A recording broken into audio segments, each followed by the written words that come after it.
E te iwi kei te mana ki tonu te marae o Pipitea i te whanganui ātara i te hunga e whakarere ana i o tautahi. E hia ke nei ngā tūruhi no tā wāhi me ngā tāngata hoki o te hapori o tautahi ko tai atu ki te marae i roto i ngā rangi tata nei. I te whāngai tonu te marae i a rātau i te ata nei. Kei te mahi tonu a Pipitea marae i ngā mai, mana ki manuhiri, wakarite i ngā koa, koina tamahi mo te rangi nei, te tikangi te ahia i te ata nei. Ka wakarite Pipitea i ngā manuhiri, kia hoki rā no ki toi pōne, ke wakarite rete ai a rātou, kia whai passports era katu atwatanga mō rātou, kia hoki ki rā wāhi ki o rātou ake haukainga. Ka tūwhera tonu te marae a ngā rangi whakatā e haere ake nei.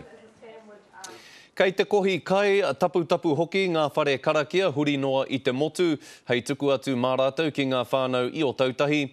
Neira e tahi o ngā māngai o te hāhi Arise i te whanganui ātara, e rua rā rātou e whakaimi koha ana, hei tono atu mā rātou ki te wai pounamu.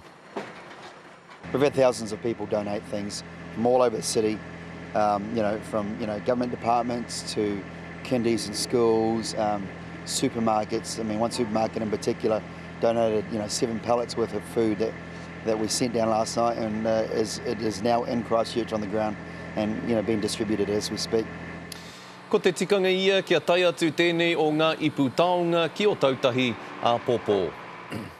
Nā e hoa mā e whai ake nei ko te nama waia hei waiatanga atu mā koutou o te arawa waka. Mehe mea no te arawa koe a e kimi āwhinana koe i te pūmautanga o te arawa a nei rā te nama hei waia atu mā koutou.